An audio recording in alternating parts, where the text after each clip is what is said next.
Hi ಸ್ನೇಹಿತರೆ, ನೀವು ನೋಡ್ತಾ ಇದ್ದೀರಾ ಸಾಧನಾ ಅಕಾಡೆಮಿ ಶಿಕಾರಿಪುರ. ಸೊ ಸ್ನೇಹಿತರೆ, ಈ police constable and PSI, SDA, FDA ಮತ್ತು ಯಾವುದೇ ಕಾಂಪಿಟೇಟಿವ್ ಎಕ್ಸಾಮ್ಗೆ ಈ ಬೇಸಿಕ್ ಪರಿಸರ ಅಧ್ಯಯನದ ಬಗ್ಗೆ ಒಂದು ಸಂಪೂರ್ಣವಾಗಿರ್ತಕ್ಕಂಥ ಮಾಹಿತಿ ಬೇಕಾಗತ್ತೆ ಸ್ನೇಹಿತರೆ. ಯಾಕಂದರೆ ಒಂದು ಫೌಂಡೇಶನ್ಸ್ ಹೇಗಿರುತ್ತೋ ಹಾಗೆ ಬಿಲ್ಡಿಂಗ್ನ ಬಾಳಿಕೆ ಇರುತ್ತೆ.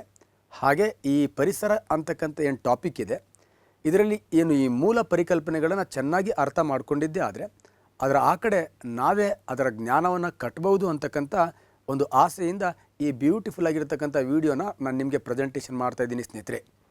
ನೋಡಿ, ಫಸ್ಟ್ ನಮಗೆ ಈ 5ನೇ ಕ್ಲಾಸಿಂದನೇ ಸ್ಟಾರ್ಟ್ ಆಗಿಬಿಡುತ್ತೆ. ಪರಿಸರ ಅಂದರೆ ಏನು? ನಾವು ತುಂಬ ಸಿಂಪಲಾಗಿ ಕರಿತೀವಿ. ಏನು ಸರ್, ನಮ್ಮ ಸುತ್ತಮುತ್ತಲಿನ ಗಿಡ ಮರ ಬಳ್ಳಿಗಳನ್ನು ಪರಿಸರ ಅಂತ ಕರಿತೀವಿ. ಬಿಲ್ಡಿಂಗ್ ಒಳಗಡೆ ಕುತ್ಕೊಂಡಿದ್ರೂ ಕೂಡ ನಮ್ಮ ಸುತ್ತಮುತ್ತಲಿನ ಗಿಡ ಮರ, ಅಲ್ಲಿ ಗಿಡ ಮರ ಯಾವುದು ಕಾಣ್ತಾ ಇರಲ್ಲ, ಅದನ್ನೇ ಪರಿಸರ ಅನ್ಕೋತೀವಿ. ನನ್ನ ಒಂದು ಟೀಚಿಂಗ್ ಅನುಭವದಲ್ಲಿ ಹೇಳೋದಾದರೆ ಪರಿಸರ ಅಂದರೆ ಸುತ್ತ ಗಿಡ ಮರ ಬಳ್ಳಿಗಳೇ ಇರಬೇಕು ಅಂತ ಏನಿಲ್ಲ. ನಮ್ಮ ಸುತ್ತಲೂ ಏನಿದೆ ಅವೆಲ್ಲವೂ ಕೂಡ ಪರಿಸರ. ಹಾಗಾದರೆ ಪರಿಸರ ಅಂದರೆ ಏನು? ನಮ್ಮ ಸುತ್ತಲೂ ನಮ್ಮ ಕಣ್ಣಿಗೆ ಏನೇನು ಕಾಣುತ್ತೆ ಅವನ್ನೆಲ್ಲ ಕೂಡ ಏನು ಮಾಡ್ತೀವಿ ನಾವು ಪರಿಸರ ಅಂತ ಕರಿತೀವಿ. ಈ ಪರಿಸರವನ್ನು ನಾವು ಹೇಗೆ ಅಧ್ಯಯನ ಮಾಡಬೇಕು ಅಂತಕ್ಕಂಥ ಒಂದು ಮೂಲ ಪರಿಕಲ್ಪನೆಗಳನ್ನು ಈ ವಿಡಿಯೋದಲ್ಲಿ ನಾನು ನಿಮ್ಮ ಜೊತೆಗೆ ಚರ್ಚೆ ಮಾಡ್ತೀನಿ ಸ್ನೇಹಿತರೆ. ಸೊ ಸ್ನೇಹಿತರೆ, ನಾನು ಫಸ್ಟ್ ಟೈಮ್ ಬೆಂಗಳೂರಲ್ಲಿ ಬಂದು ಇಳ್ಕೊಂಡೆ ಅಂತ ಅನ್ಕೋ. ನನ್ನ ಸುತ್ತಲೂ ಇರತಕ್ಕಂಥದ್ದು ಪರಿಸರ. ಹಾಗಾದರೆ ಪರಿಸರದ ಆಚೆ ಏನಿದೆ, ಈ ಪರಿಸರವನ್ನು ನಾವು ಹೇಗೆ ಅಧ್ಯಯನ ಮಾಡ್ತೀವಿ? One of the very very important. So first ನಾವು ಸಿಂಪಲ್ ಆಗಿರ್ತಕ್ಕಂಥ ಪ್ರಶ್ನೆಗಳು ಈ ಕಾಂಪಿಟೇಟಿವ್ ಎಕ್ಸಾಮಲ್ಲಿ ಬಂದುಬಿಡುತ್ತೆ. ತುಂಬ ಈಸಿ ಇರ್ತಾವೆ ಪ್ರಶ್ನೆಗಳು, ಬಟ್ ಅದನ್ನು ನಾವು ಸೂಕ್ಷ್ಮವಾಗಿ ಗಮನಿಸಿರಲ್ಲ. ಸೊ ಅಂಥ ಒಂದು ಪ್ರಶ್ನೆನ ಇಲ್ಲಿ ಹಾಕ್ಕೊಂಡಿದ್ದೀನಿ ನಾನು. ಪರಿಸರ ಅಂತಕ್ಕಂಥ ವರ್ಡ್ ಈ ಕೆಳಕಂಡ ಯಾವ ಪದದಿಂದ ಬಂದಿದೆ ಅಂತ. ಸರ್, ಪರಿಸರ ಅಂತಕ್ಕಂಥ ವರ್ಡ್ ಯಾವ ಪದದಿಂದ ಬಂದಿದೆ? ನಾನು ಪರಿಸರ ಅಂದರೆ ಏನು, ಎಕಾಲಜಿ ಅಂದರೆ ಏನು, ಆಟೋ ಎಕಾಲಜಿ ಅಂದ್ರೇನು, ಸಿನ್ ಎಕಾಲಜಿ ಅಂದ್ರೇನು, ex situ conservation, food chain, trophic level, sir biodiversity ಎಲ್ಲ ಓದಿದ್ದೀನಿ ಸರ್. ಇದನ್ನು ಸರಿಯಾಗಿ ನೋಡಲಿಲ್ಲ ಸರ್. ನೋಡಲಿಲ್ಲ ಅಂದರೆ ಚೆಂಬು ಸರ್. ಸಿಂಪಲ್. ಈ ಪರಿಸರ ಅಂತಕ್ಕಂಥ ಪದ ಈ ಕೆಳಕಂಡ ಯಾವ ಭಾಷೆಯ ಪದದಿಂದ ಬರುತ್ತೆ ಅಂತ ಕೇಳಿದ್ರೆ ಫ್ರೆಂಚ್ ಭಾಷೆಯ ಪದದಿಂದ, ಅದು ಫ್ರೆಂಚ್ ಭಾಷೆಯ ಎನ್ವಿರಾನಿಯರ್ ಅಂತಕ್ಕಂಥ ಪದದಿಂದ ಈ ಎನ್ವಿರಾನ್ಮೆಂಟ್ ಅಂತಕ್ಕಂತಹ ಪರಿಸರ ಅಂತಕ್ಕಂಥ ಪದ ಬರುತ್ತೆ ಸ್ನೇಹಿತರೆ. ಸೊ ಸ್ನೇಹಿತರೆ, ಈ ಪರಿಸರ ಶಾಸ್ತ್ರದ ಅಧ್ಯಯನ, ಹಾಗೆ ಪರಿಸರ ಅಂದರೆ ಎನ್ವಿರಾನ್ಮೆಂಟ್, ಪರಿಸರ ಶಾಸ್ತ್ರ ಅಂದರೆ ಎನ್ವಿರಾನ್ಮೆಂಟಲಾಜಿ ಅಲ್ಲ, ಎಕಾಲಜಿ ಅಂತ ಸ್ನೇಹಿತರೆ. ಪರಿಸರ ಶಾಸ್ತ್ರ ಅಂದರೆ ಎಕಾಲಜಿ. ಹಾಗಾದರೆ ಎಕಾಲಜಿ ಅಂತಕ್ಕಂಥದ್ದು ಯಾವುದರ ಬಗ್ಗೆ ಅಧ್ಯಯನ ಮಾಡುತ್ತೆ? ನಿಮಗೆಲ್ಲ ಗೊತ್ತಿದೆ, ಎಕಾಲಜಿ ಅಂದರೆ ಪರಿಸರ ಶಾಸ್ತ್ರ. ಪರಿಸರ ಬೇರೆ, ಪರಿಸರ ಶಾಸ್ತ್ರನೇ ಬೇರೆ. ಪರಿಸರ ಅಂದರೆ ನನ್ನ ಸುತ್ತಲೂ ಮುತ್ತಲೂ ಇರೋದೆಲ್ಲ ಪರಿಸರ. ನಾನು ಬೆಂಗಳೂರಲ್ಲಿ ಬಂದು ಫಸ್ಟ್ ಇಳ್ಕೊಂಡಾಗ ನನ್ನ ಸುತ್ತಲೂ ಇರತಕ್ಕಂಥದ್ದು ಪರಿಸರ. ಅಲ್ಲಿ ಯಾರೋ ಒಂದು 3-4 ಜನ ವಿದ್ಯಾರ್ಥಿಗಳು ನನಗೆ ನಮಸ್ಕಾರ ಹೊಡೆದ್ರಪ್ಪ. ಹೊಡೆದ್ರು ಅಂದರೆ ಅದು ಪರಿಸರ ಶಾಸ್ತ್ರ ಆಗಿಬಿಡತ್ತೆ. ಸರ್, ನಮಸ್ಕಾರ ಹೊಡೆದ ಮೇಲೆ ಅದು ಹೆಂಗೆ ಪರಿಸರ ಶಾಸ್ತ್ರ ಆಗತ್ತೆ ಸರ್? ನೋಡಿ, ನನ್ನ ಸುತ್ತಲೂ ಏನಿದೆ ಅವೆಲ್ಲ ಪರಿಸರ. ಅವ್ನು ನಮಸ್ಕಾರ ಹೊಡೆದಿದ್ದಾನ ಅಂದರೆ ಅವನಿಗೂ ನನಗೂ ಏನಾಗಿದೆ, ಸಂಬಂಧ ಇದೆ. ಅರ್ಥಾತ್ ಪರಿಸರ ಮತ್ತು ಜೀವಿಗಳ ನಡುವೆ ಇರತಕ್ಕಂತಹ ಏನು ಸಂಬಂಧ ಇದೆ, ಆ ಸಂಬಂಧಕ್ಕೆ ನಾವೇನಂತ ಕರಿತೀವಿ, ಎಕಾಲಜಿ ಅಂತ ಕರಿತೀವಿ, ಪರಿಸರ ಶಾಸ್ತ್ರ ಅಂತ ಕರಿತೀವಿ. ಹಾಗಾದರೆ ಈ ಆಪ್ಷನ್ಸ್ಗಳನ್ನು ನೋಡಿ ಒಂಥರ ಅನಿಸ್ಬಿಡುತ್ತೆ ಎಕ್ಸಾಮಲ್ಲಿ. 1ನೇ ದಾಖಲ, 2ನೇ ದಾಖಲ, 3ನೇ ದಾಖಲ. ಪರಿಸರ ಶಾಸ್ತ್ರ ನಿಮಗೆ ಕರೆಕ್ಟಾಗಿ ಅರ್ಥ ಆಗಿತ್ತು, ಎಕಾಲಜಿ ನಿಮಗೆ ಕರೆಕ್ಟಾಗಿ ಅರ್ಥ ಆಗಿತ್ತು. ಎಕಾಲಜಿಯಲ್ಲಿ ಬ್ಯೂಟಿಫುಲ್ಲಾಗಿ 2 ವರ್ಡನ್ನು ಯೂಸ್ ಮಾಡ್ತಾನೆ, biotic, abiotic relations, organisms and environment relation. ನಾವು ಈ ಹೇಳಿಕೆಗಳನ್ನು ಸಾಮಾನ್ಯವಾಗಿ ಸೂಕ್ಷ್ಮವಾಗಿ ಗಮನಿಸಿ ನೋಡಿ. ಇಲ್ಲಿ ನಮ್ಮ ಅಂದರೆ ಇಲ್ಲಿ ಜೀವಿಗಳು ಬಂತು, ಸುತ್ತಲಿನ ಪರಿಸರ. ಹಾಗಾದರೆ ಜೀವಿಗಳು ಮತ್ತು ಪರಿಸರದ ಕುರಿತು, ಅವುಗಳ ಸಂಬಂಧದ ಕುರಿತು ಅಧ್ಯಯನ ಮಾಡ್ತಕ್ಕಂಥದ್ದಕ್ಕೆ ನಾವೇನಂತ ಕರಿತೀವಿ, ಎಕಾಲಜಿ ಅಂತ ಕರಿತೀವಿ. ಆಪ್ಷನ್ ಬಿಗೆ ಹೋಗಿ ಬರೀ ಪರಿಸರ, ಅದಕ್ಕೆ ಎನ್ವೈರನ್ಮೆಂಟ್ ಅಂತ ಕರಿತೀವಿ. ಪರಿಸರದ ಭೌತಿಕ ಅಂಶಗಳ ಕುರಿತು, ಇಲ್ಲಿ ಉಷ್ಣ ಇರ್ಬೋದು, ಬೆಳಕು ಇರ್ಬೋದು, ಮಣ್ಣು ಇರ್ಬೋದು, ಈ ಭೌತಿಕ ಅಂಶಗಳ ಬಗ್ಗೆ ಕುರಿತು ನಾವು ಯಾವುದರಲ್ಲಿ ಅಧ್ಯಯನ ಮಾಡ್ತೀವಿ, ಎನ್ವೈರನ್ಮೆಂಟ್. ಹಾಗಾದರೆ ಈ ಭೌತಿಕ ಅಂಶಗಳು ಜೀವಿಗಳಿಗೆ ಹೇಗೆ ಸಂಬಂಧ ಇದೆ, ಆ ಸಂಬಂಧ, ಆ ರಿಲೇಷನ್ ಅಂತಕ್ಕಂಥದ್ದನ್ನು ನಾವು ಶಾಸ್ತ್ರ ಅನ್ನೋ ವರ್ಡನ್ನು ಅಲ್ಲಿ ಸೇರಿಸಿ ಸ್ಟಡಿ ಮಾಡೋದ್ರಿಂದ organisms and relation to environment.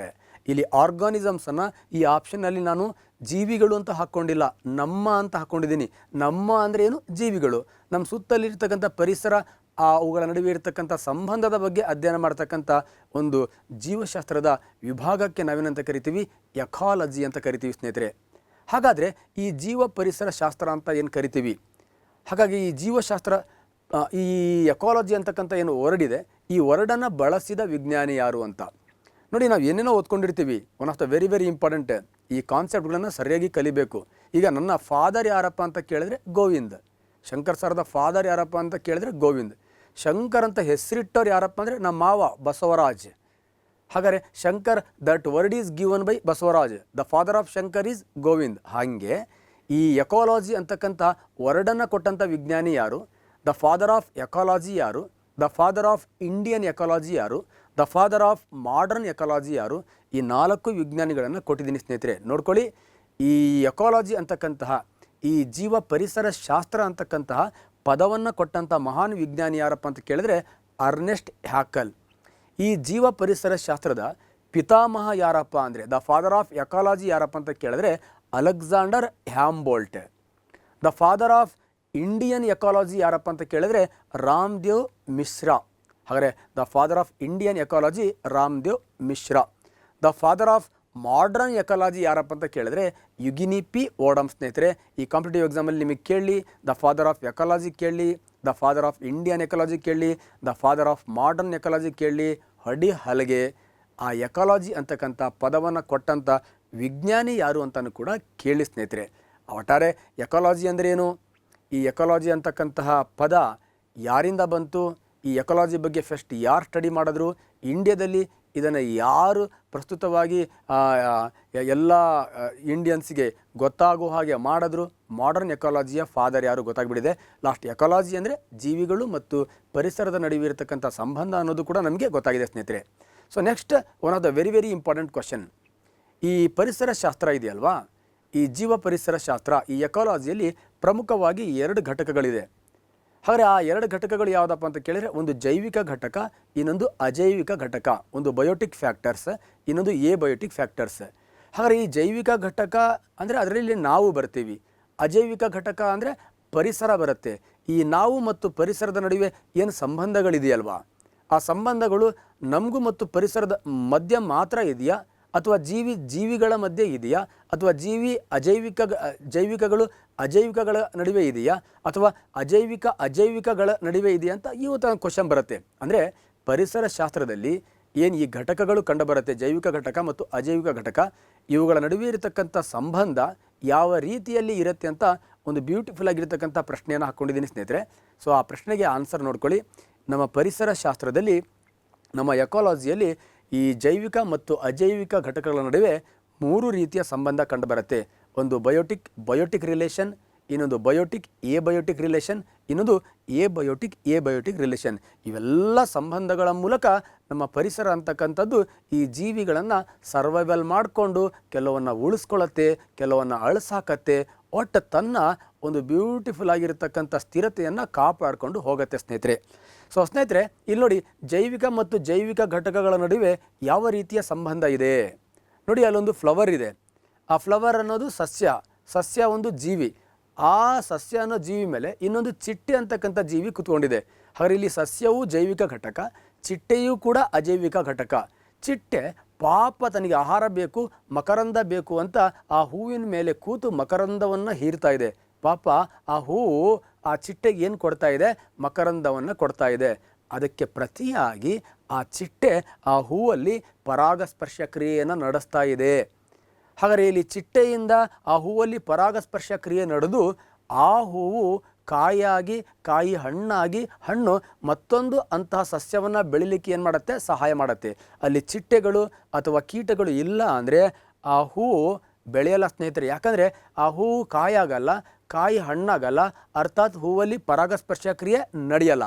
ಹಾಗಾದರೆ ಹೂವು ಪರಾಗಸ್ಪರ್ಶ ಕ್ರಿಯೆ ನಡೆಸಬೇಕಪ್ಪ ಅಂದರೆ ಈ ಚಿಟ್ಟೆ ಅಂತಹ ಕೀಟಗಳು ಬೇಕು.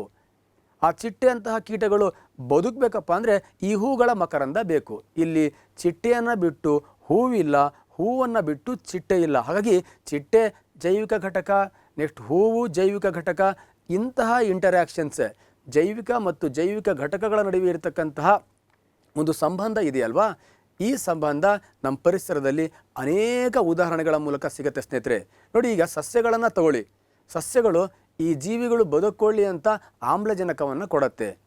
ಸಸ್ಯಗಳು ಆಮ್ಲಜನಕವನ್ನು ಕೊಡುತ್ತೆ, ಸಸ್ಯ ಜೈವಿಕ ಘಟಕ ಅದು ಆಮ್ಲಜನಕವನ್ನು ನನಗೆ ಕೊಡುತ್ತೆ, ನಾನೇನು ಕಡಿಮೆ ಇಲ್ಲ, ಸಸ್ಯ ನೀನು ಆಹಾರ ತಯಾರಿಸ್ಕೊಳ್ಳೋ ಅಂತ ನಾನು ಸಸ್ಯಕ್ಕೆ ಏನು ಕೊಡ್ತೀನಿ, ಕಾರ್ಬನ್ ಡೈಆಕ್ಸೈಡನ್ನು ಕೊಡ್ತೀನಿ ಸ್ನೇಹಿತರೆ.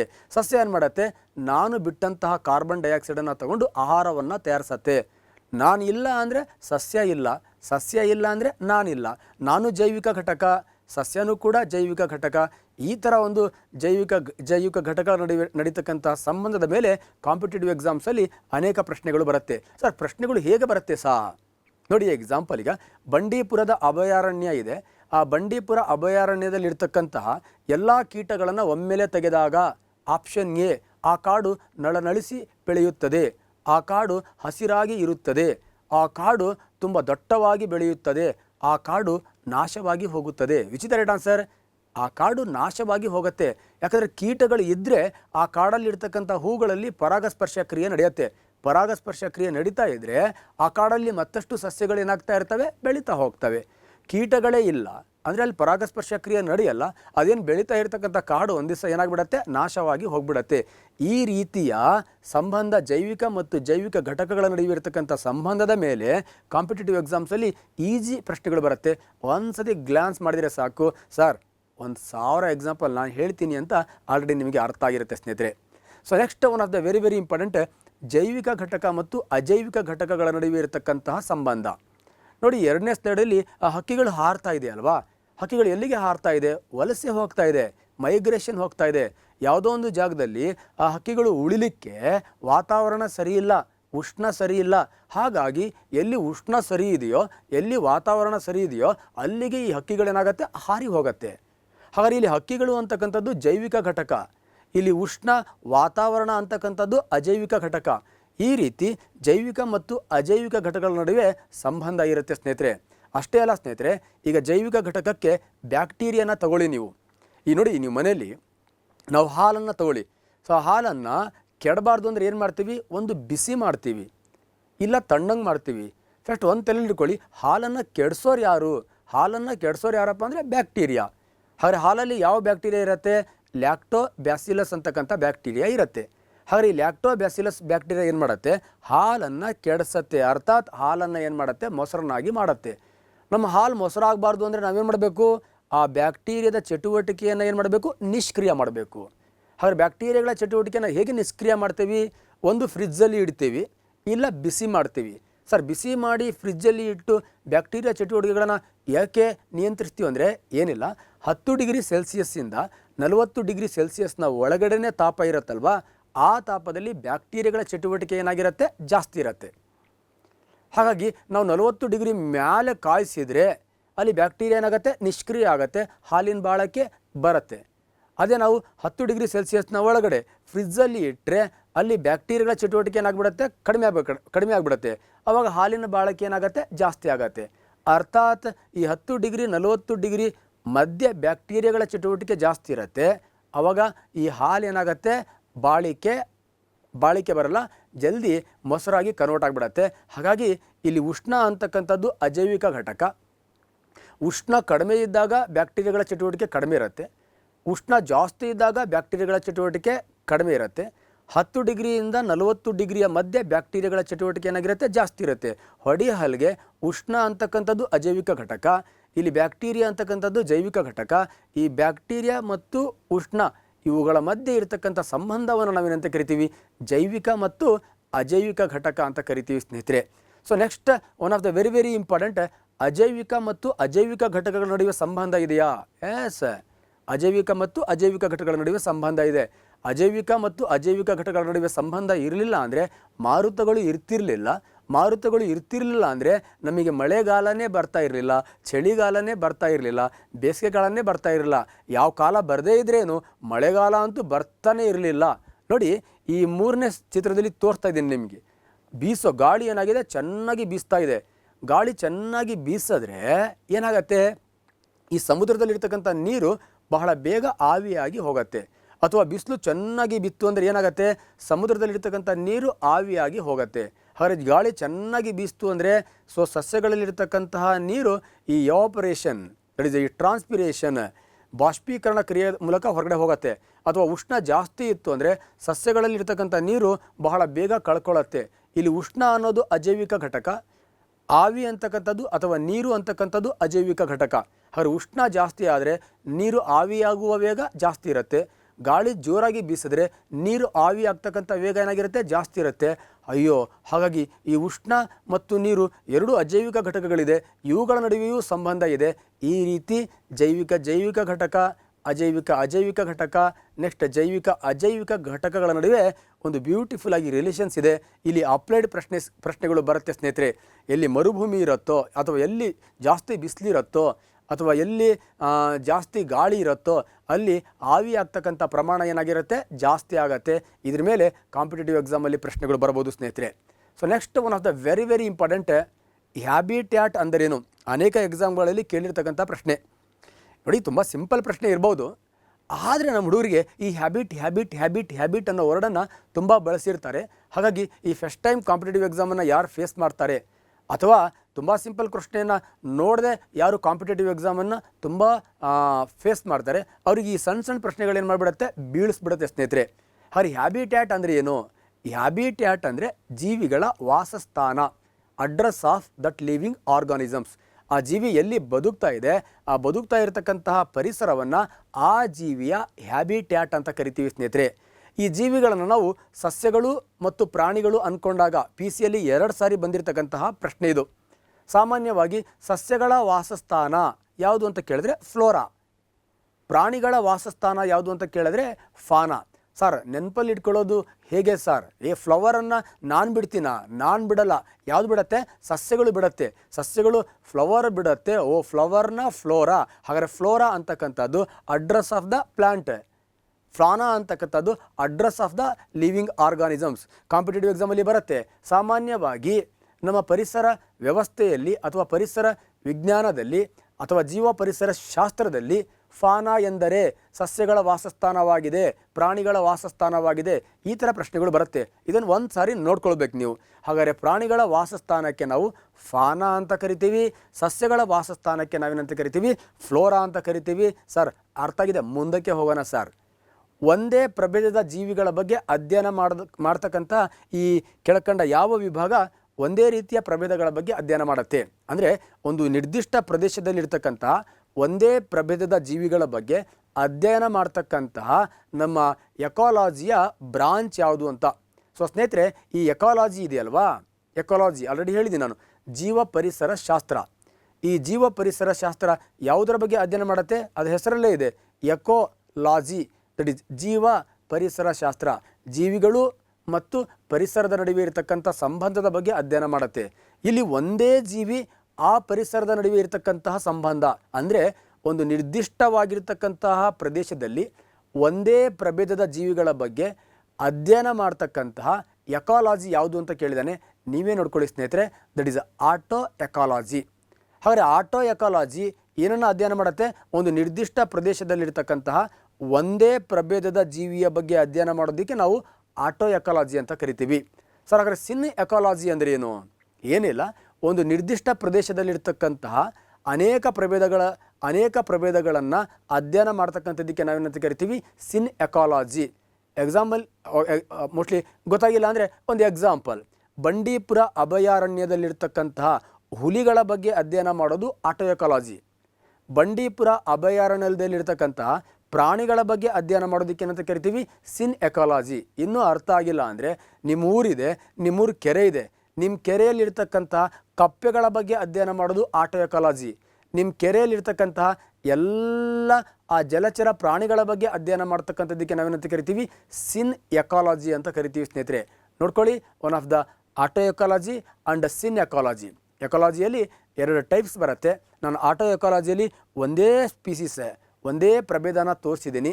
ಒಂದು ಪ್ರಭೇದ ಒಂದು ಪರಿಸರದಲ್ಲಿ ವಾಸ ಮಾಡ್ತಾ ಇದ್ದರೆ ಅದರ ಬಗ್ಗೆ ಅಧ್ಯಯನ ಮಾಡೋದು ಆಟೋ ಎಕಾಲಜಿ. ಒಂದು ಪರಿಸರದಲ್ಲಿ ಅನೇಕ ಪ್ರಭೇದದ ಜೀವಿಗಳು ಒಟ್ಟಿಗೆ ವಾಸ ಮಾಡ್ತಾ ಇದ್ದರೆ ಅದರ ಬಗ್ಗೆ ಅಧ್ಯಯನ ಮಾಡೋದಕ್ಕೆ ನಾವೇನಂತ ಕರಿತೀವಿ, ಸಿನ್ ಎಕಾಲಜಿ. ಕೇಳಿ ಸರ್, ಈಗ ಆಟೋ ಎಕಾಲಜಿ, ಸಿನ್ ಎಕಾಲಜಿ, ನಾನು ಮತ್ತು ನನ್ನ ಪರಿಸರ ಆಟೋ ಎಕಾಲಜಿ, ನಾವು ನಮ್ಮ ಪರಿಸರ, ದಟ್ ಈಸ್ ಸಿನ್ ಎಕಾಲಜಿ ಸ್ನೇಹಿತರೆ. So next one of the very important, individual species ಅಂತ ಕರಿತೀವಿ ನಾವು. ಜೀವ ಪ್ರಭೇದಗಳು. ಈ ಪ್ರಭೇದ ಅಂತಕ್ಕಂಥ ಪದವನ್ನು ಕೊಟ್ಟಂಥ ಮಹಾನ್ ವಿಜ್ಞಾನಿ ಯಾರಪ್ಪ ಅಂತ ಕೇಳಿದ್ರೆ ಜಾನ್ ರೇ. ಹಾಗಾದ್ರೆ ಪ್ರಭೇದ ಅಂದರೆ ಏನು? ಈ ಪರಿಸರ ಪಾಠದಲ್ಲಿ ಪ್ರಭೇದ ವರ್ಡ್ ಪದೇ ಬರ್ತಾ ಇರತ್ತೆ.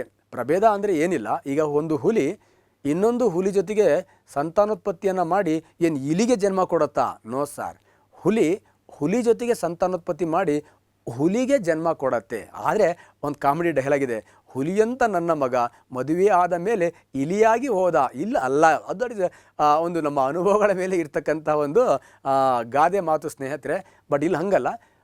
ಒಂದು ಜೀವಿ ಸಿಂಪಲ್ ಹುಲಿ ಜೊತೆಗೆ ಏನು ಮಾಡುತ್ತೆ? ಸಂತಾನೋತ್ಪತ್ತಿಯನ್ನು ಮಾಡಿ ಹುಲಿಗೆ ಜನ್ಮ ನೀಡುತ್ತೆ. ಅಂದರೆ ಜೀವಿಗಳು, ಒಂದು ಪ್ರಭೇದದ ಜೀವಿಗಳು ತಮ್ಮಲ್ಲೇ ಸಂತಾನೋತ್ಪತ್ತಿಯನ್ನು ಮಾಡಿ ತಮ್ಮನ್ನೇ ಹೋಲುವ ಜೀವಿಗಳಿಗೆ ಜನ್ಮ ಕೊಡುತ್ತೆ. ಈ ಥರ ಒಂದೇ ರೀತಿಯ ಲಕ್ಷಣಗಳನ್ನು ಹೊಂದಿರತಕ್ಕಂತಹ ಜೀವ ಸಮೂಹಕ್ಕೆ ನಾವೇನಂತ ಕರಿತೀವಿ?